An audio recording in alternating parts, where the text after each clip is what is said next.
What an honor and pleasure it is to be here today to talk about something that I'm extremely passionate about, something that keeps me up at night, which is actually how do we scale the innovations that we need to transform our food systems, not only to ensure a better future for all, but also to unlock trillions of dollars of economic value, environmental, social value that we all can benefit from.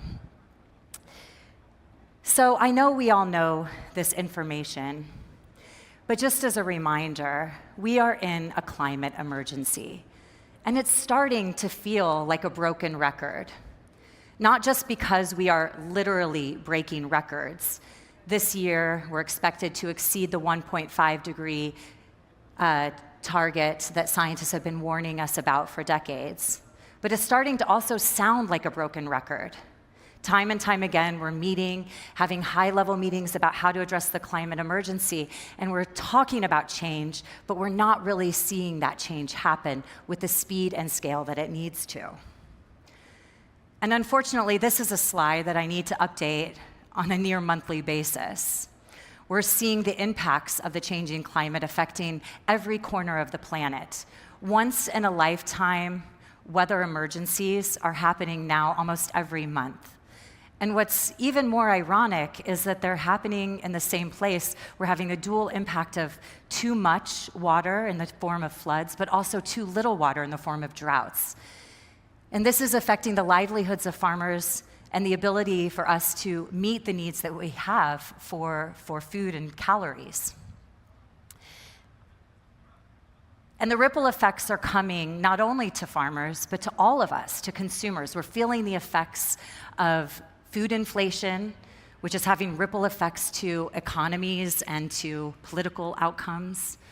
We're having supply chain disruptions, which means that food isn't making it to places where it's needed, as well as agricultural inputs like fertilizers. And this is also leading to huge economic costs. The estimated cost of externalities resulting from our food system is estimated to be $12 trillion. It's affecting waterways, forestry, soils, as well as the quality and nutrition of the foods that we need to be eating. And this is hitting the streets. We're seeing farmer protests taking off all over the world. I live in Europe, and you probably have seen the headlines with farmers taking to the streets because they feel left behind. They feel they don't have the tools that they need to be able to step up and farm productively and sustainably. In India, we've had the largest farmer protests of all time. In Brussels, we've seen climate protests take off due to the failure of leaders to take the action needed. And in the USA, just recently, consumers are heading to the headquarters of major food companies demanding better quality foods, asking to say, stop poisoning our children with synthetic additives and fossil fuel-based ingredients. We can do better. And on top of all of this turmoil from our food systems comes the fact that we're living in a time of rapid change, unprecedented change. Economics coined the term VUCA during the Cold War, which stands for volatile, uncertain, complex, and ambiguous. This VUCA state is now near constant. Just as an example, it took 2.5 years for Instagram to reach 2.5 million monthly active users. OpenAI achieved that in less than a month. So the speed at which technologies are coming forward are impacting all of us, and it's hard to keep up. The IPCC has described the current state of affairs as code red for humanity. All systems are under threat. Our political systems, our economic systems, our social systems, and at the heart of this are our food systems, which, as we know, are responsible for 1/3 of all GHG emissions. But they also happen to be the place where we can focus on to actually solve all of these other systemic failures. As mentioned in my panel discussion earlier, food is at the heart of all 17 of our Sustainable Development Goals. It is the place we can start if we really want to have a chance at changing the world. So how do we do this? How do we future-proof our industry? An industry that is age-old but is ripe for disruption. Well, this was a question I asked myself 10 years ago. I was working for one of the biggest companies in the industry based in Switzerland, attending meetings all over the world, asking ourselves this eternal question: how are we going to feed 10 billion people by 2050? But what was frustrating to me is that we were having the same conversations year after year with the same solutions, and they weren't working. So I asked myself, how can we shape the future of food and agriculture through real innovation? How can we bring new minds, new methods, and new money into this industry that really stands to create a better path for all of humankind? And with that, I designed the organization Thought for Food. It was a big experiment, but I thought if we don't try, we'll never know. So the first thing that we did was we actively engaged the world's next generations. We were seeing, this was back in 2013, that many of the young talents were going into technology and into social media, bringing their out-of-the-box ideas and bringing new energy into these, exciting spaces. We wanted to link the world's largest youth generations who bring the most social consciousness, digital savviness into an industry that needed a new spirit. And as you can see here, we were looking at the attitudes and attributes that millennials, Gen Zs, and an emerging generation, Gen Alpha, could bring to the table. And we were linking them to these age-old challenges. Another thing that we did differently in our experiment was we were looking for solutions everywhere. Usually when you think about innovation, you think about the usual places like Silicon Valley or well-known research labs like those at MIT or Oxford. But we were looking for solutions from the people at the front lines of the climate emergency and food insecurity. In fact, we went to people in 180 countries and asked them, how would you solve the challenges facing your farmers and your food systems? And it was exciting to see these from-the-ground-up solutions start to bubble up and to give them a global platform where they could gain exposure and partners. We also actively invited more creativity and experimentation. I was talking to someone earlier in the green room about the fact that part of startup culture is embracing failure and trying things for the purpose of learning. This is not how innovation was working in the food and agriculture sector. So we said, can we create a space where we can foster more collaboration, where we can try things just to see what happens and share those learnings with others so that they don't have to repeat mistakes, and we can adopt that mantra of failing forward. We also were bringing energy from pop culture, from music festivals, from television programs into a space that many people think is outdated and boring. We were saying, let's energize this, again, with new minds and new methods. And we were creating space for new visions and voices to lead the conversation. Again, instead of having the usual suspects or the corporate leaders or the well-known investors talk about the solutions that we've heard time and time again, we wanted to hear from those people on the front lines. We wanted to hear from the young people who would actually be alive in 2050 and would be really feeling that challenge of feeding 10 billion because they have skin in the game. One of my favorite pictures on this slide is in the bottom corner. That is actually an installation that we built in Brooklyn, New York, made out of mycelium bricks. And we wanted to give people a sense of wonder and awe for the world that exists beneath our feet and our soils, because there's literally trillions of microorganisms that exist in our soils. And so we built this full sensory soil immersion with mycelium. We filled it with organic soil, but the coolest part was we actually put sensors into the soil, recorded the sounds that the soil makes due to worms and microorganisms, and we made a 3-track electronic music album based on those sounds called Earth Songs. You can download it on Spotify. What was cool was this experiment worked. We created an engine for innovation in an industry that really needed to future-proof its strategies. We engaged 30,000 millennial and Gen Z talents in over 180 countries. We helped to catalyze tens of thousands of new ideas, and we accelerated over 100 of those, helping these startups to receive hundreds of millions of dollars in investment and work with some of the biggest players in the industry. You can see some of the names here. We were really starting to move the needle, and it was an exciting time. One of the most important things that I believe we did at Thought for Food was we unleashed the power of something we call multispectral thinking. Have any of you ever looked at a picture captured with a multispectral camera? It's quite beautiful. I remember the first time I saw such an image. It was of an agricultural field. Typically, when we look at a picture, we see what we can with our human eye, which is the RGB spectrum. But with a multispectral camera, you can see a wider spectrum of the electromagnetic spectrum, and it allows you to see things that are more than meets the eye. You can see pest pressures, water pressures, new things that help you solve problems in new ways. And we walked out of this meeting and said to ourselves, wouldn't it be cool if we could apply a multispectral camera to our brains? What would our world look like if we could see everything in Technicolor? All of the problems that we're, blinded by, could we see new opportunities? And with multispectral thinking, in order to, get that sense to our brains, it required us to think about more than technology and more than business as usual. It was about inviting new perspectives into our sector to ask new questions. So we actively were reaching out to the creative industries, as was touched on the previous panel. We were also reaching out to, stakeholder groups that typically weren't included in the innovation process, such as smallholder farmers themselves, women, indigenous groups, and more.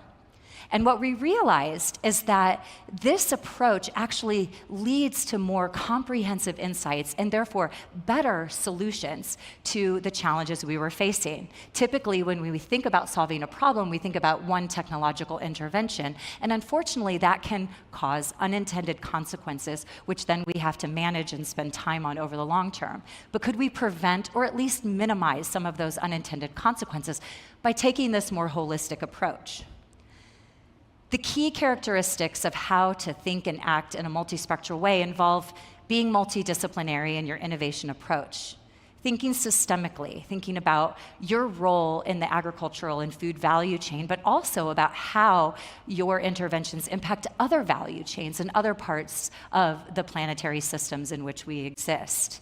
It's about thinking about the long term, not just short-term returns on investment, and developing solutions that are contextual, that take into account the local cultures and environmental conditions in which they're going to be introduced. Now, if this all sounds a little fuzzy and fluffy to you, I'll give a couple of examples of multispectral innovations that came through our program. First is a friend of mine named Sujala, who launched her company Rain-Fed Foods in Canada. Her vision was to unleash the power of millet, a currently underutilized crop that she believes, and I believe, can turbocharge a lot of the future of agricultural systems because it's very nutritious, it's climate resilient, and it has the potential to empower smallholder farmers, particularly women farmers, such as those in her home country of India. Her first product was a plant-based millet milk, which she introduced into the Canadian market. But her vision is so much bigger than that. She's now working to make millet mainstream.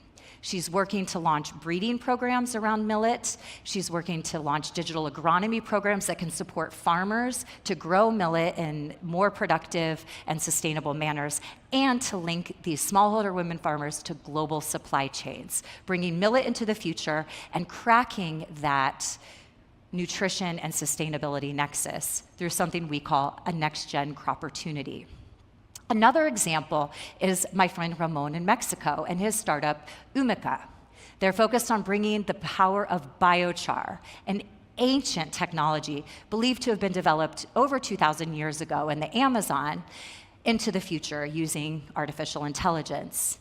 He's actually working, again, with smallholder women farmers across Mexico, helping them to learn how to create location-specific biochar recipes, designer biochar, if you will, using locally derived biomass, helping them learn how to incorporate that into their agronomic practices, and helping them sell their sustainably grown products in big cities like Mexico City with a story of why biochar is an important part of the solution. What's super interesting, too, about what he's doing is he's building a new case for sustainability, a new business case. He's showing that not only does biochar help with long-term carbon sequestration and water retention, but it also improves the nutrient density, flavor, and quality of crops using these methods. This is a really exciting angle because that's a value proposition that industry knows and understands. And finally, Duda Solutions, based in Lebanon, they're bringing another technology which is well known, which is vermiculture, using worms to create compost.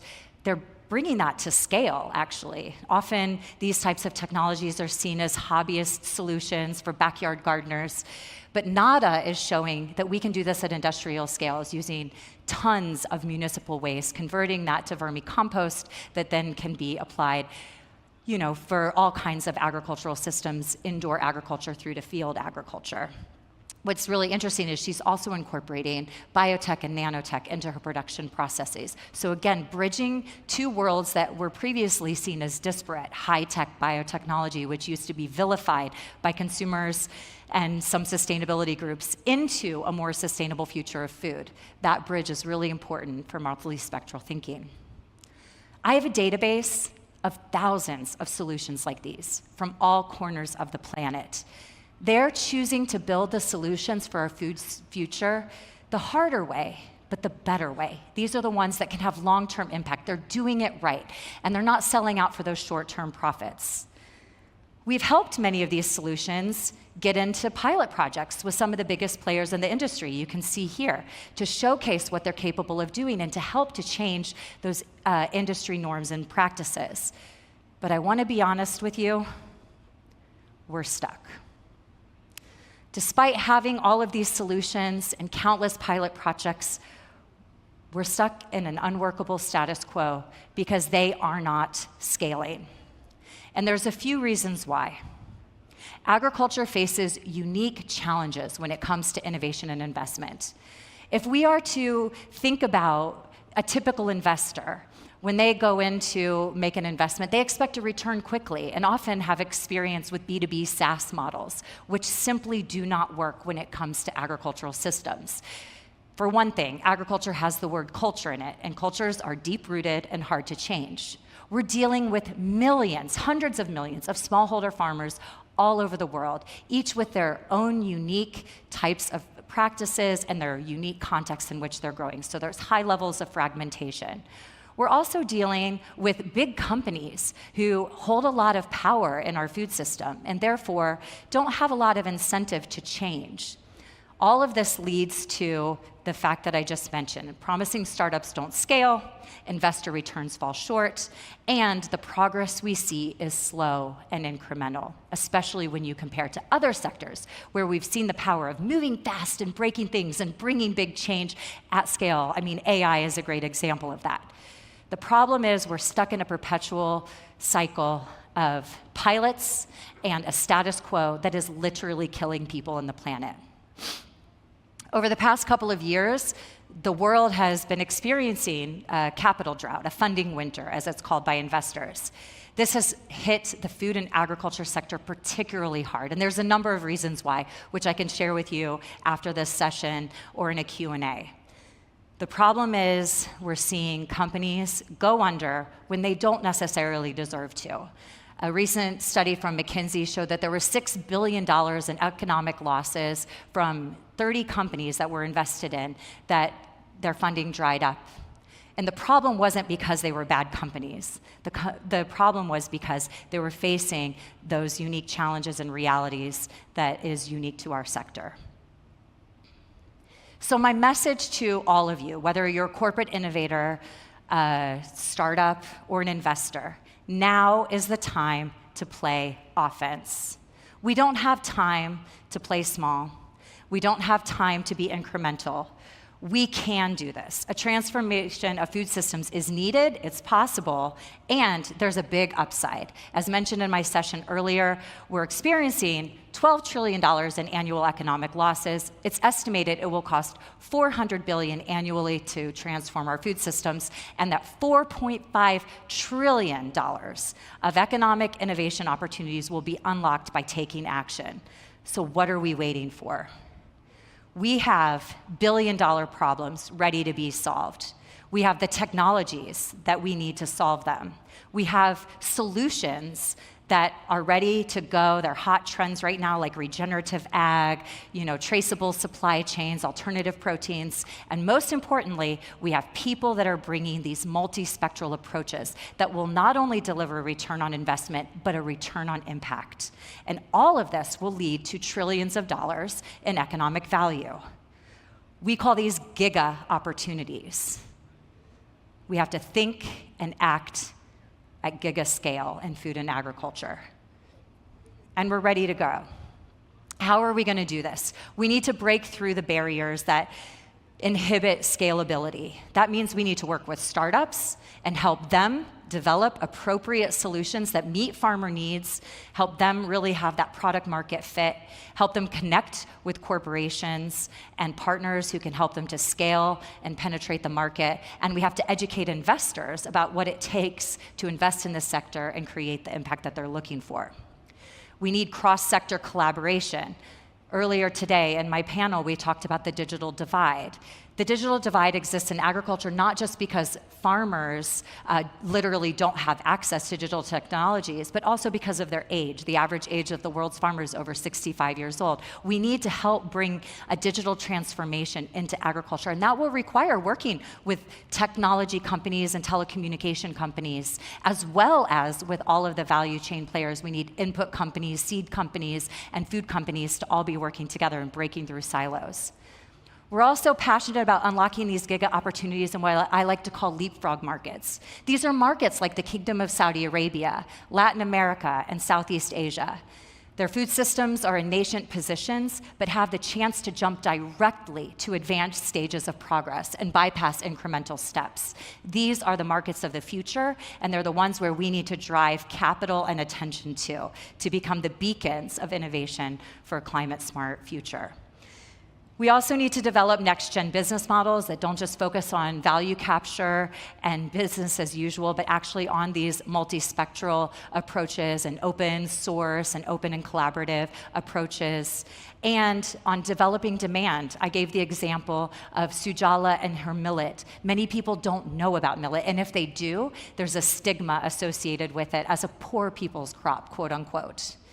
We need to start to tell new stories about the potential of this sector, invite young people to get involved, and tell about the future of agriculture, not in a guilty way. You have to eat this because otherwise you're a bad person, but actually in an exciting way. We can do better. Look at these cool ingredients that are included in this Dorito chip that I love to eat. These are the chances that we have to think and act differently.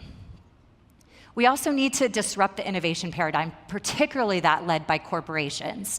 As mentioned, I've worked in big corporations, I've consulted big corporations, and we're really good at the corporate level of doing innovation around our core business areas and in adjacent areas, whether that be technology adjacent spaces or in business adjacent spaces. But there's this new area that we can start to focus on and get excited around, and that's called disruptive growth.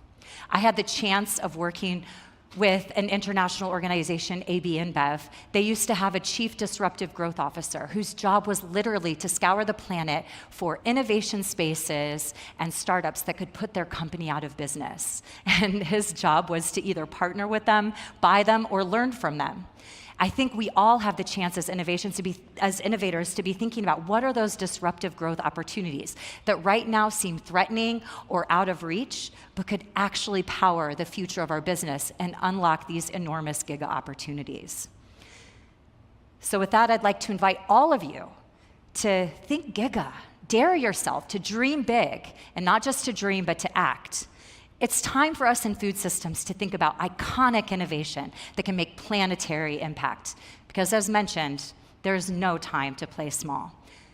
Thank you very much, and in the words of the late, great Steve Jobs, let's make something wonderful. Thank you.